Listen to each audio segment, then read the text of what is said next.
Hey everyone, happy Sunday. I hope everyone is having a great, beautiful day. I wanted to get on here and do a car video because I haven't done one in a while, but also share an amazing testimony from God Himself.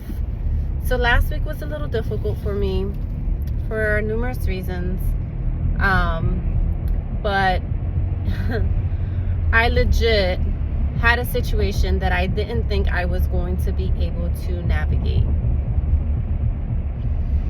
And for those of you who know me personally, know that I have a tattoo on my arm. A tattoo on my arm. Faith tattoo. Faith tattooed on my arm. And that was very intentional because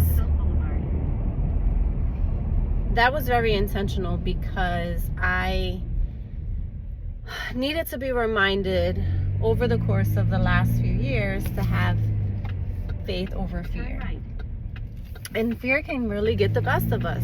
Fear will disable us. We would be, I know where I'm going, girl. Fear would literally make us immobile. It would constantly make us think about the what ifs. It will constantly have us in our heads about all the things that can possibly go wrong instead of the things that can go right. In 4.8 miles, turn left onto Goodnight Street. And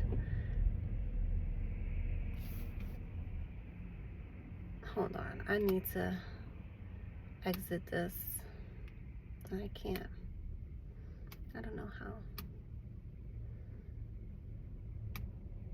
Maybe if I just silent her. Okay. So literally, fear will have us in our feelings, questioning everything that we do, questioning people's intentions, questioning how people perceive us, all types of stuff, all the bad things, all the negative things. So I have it tattooed on me as a reminder to ensure that I am operating in faith. I don't always do that. I sometimes operate in fear. And this situation had me in fear. I was legit crying in a public setting about something that I thought was going to go one way in my head and went a different way. And it wasn't even all the way left. It wasn't even bad. It wasn't even anything that I couldn't handle. But because it wasn't that specific situation, I was in my feelings. Legit crying in a public setting. Like, really? Now, it may have something to do with the hormones, too, because I am expecting. But I have a hard time with disappointment. And I wanted something a certain way. I wanted to be something at some specific point. And I wasn't at this point. I wanted to be at this point, but I ended up being at this point. So I calmed down, took a couple deep breaths, and I consulted my support group. And I came home, and my husband was like, "You've been crying. Why? What's going on?" And helped me solve the problem. Or gave me options to solve the problem. There wasn't even one solution. There were options to solve this problem. So then I had another support person. I talked it through with her, and I asked her, I'm like, "Do I have a poverty mindset right now?" And she was like, "Absolutely." She said, "Because you have X, Y, and Z, and that's something that I've been struggling with too, is this poverty mindset of I can't do X, Y, and Z. I don't want to spend X, Y, and Z. I don't want to," like, stupid thoughts that are real, that disable me, that keep me in my head, that just create this like negativity and just this funk. So anyway, so this is where God showed out for me. So here I am crying in this public place about somewhere I wanted to be. Oh, it didn't happen that way. I got what I wanted. And The next day, and it was all pertaining to money, finances. Silly thoughts. I wanted to be at a certain place, and I'm going to give you guys the example. I wanted to be at a certain place regarding my car, and it didn't happen that way. Like, I had a number in my head, and it didn't work out that way. Okay, big deal. The place that I am now, it's still good. Like, I'm still good.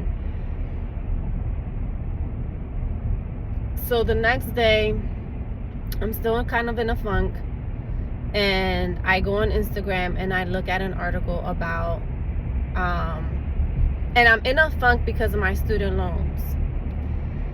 So of course I have like this poverty mindset, this victim mentality. I owe a ton of money for student loans. It's been literally a burden for me since I graduated school. Like, I've deferred it, I have been forbearance, I've paid. Like, being in the nonprofit sector too, we don't get paid, or we have, we don't, it's not a huge moneymaker compared to corporate America. Oh, I forgot. I'm like speeding on the boulevard, guys. For those of you who are in Philly, no, that's a no-no right now.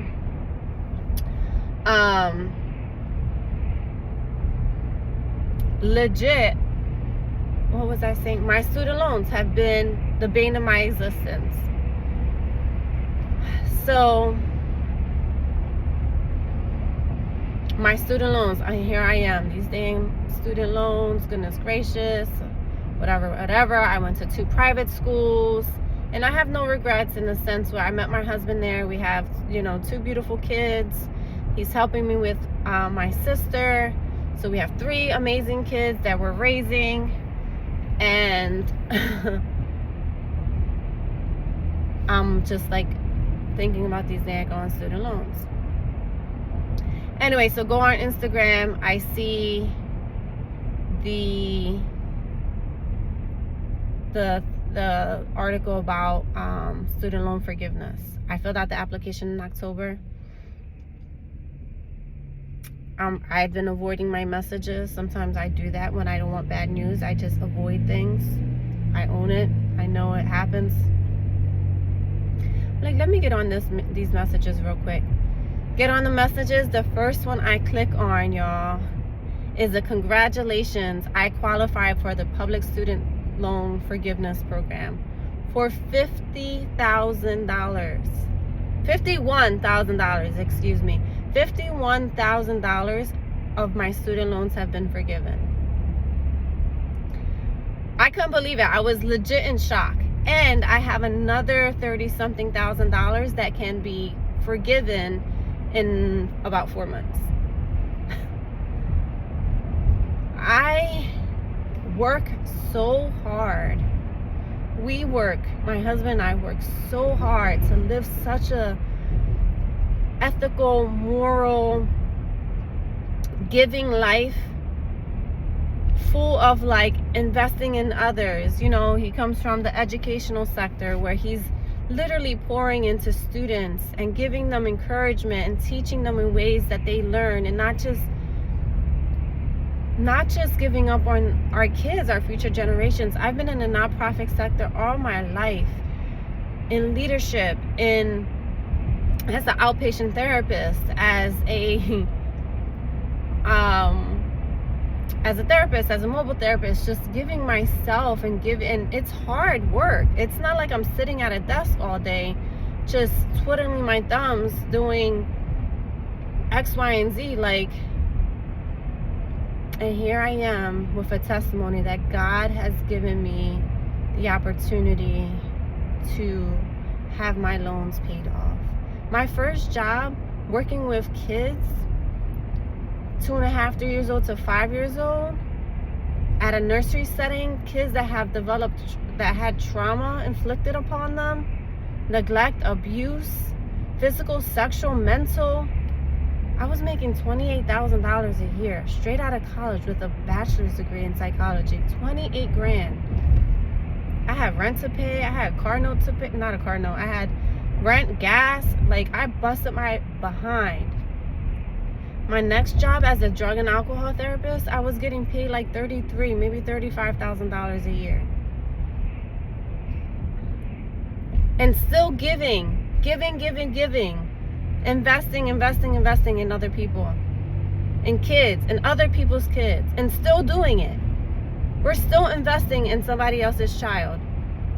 Daily, monthly, weekly, minute by minute. So I am just so grateful for this public student loan forgiveness. Such an amazing thing. I am so ecstatic. Like, I keep looking at the award letter. Like, this is so amazing. So I legit just printed it out and just have it. And then hopefully, prayerfully, in the next 4 months, I'll have another. And that's not clearing it out. So that just goes to tell you how much student loan that I have. I have a master's, a bachelor's, and I got a certificate in cognitive behavioral therapy.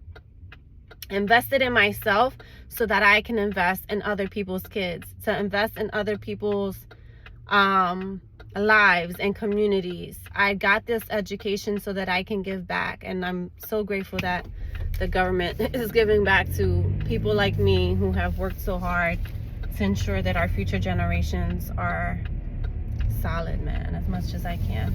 So thank you for listening. I know it's a long one, but worth the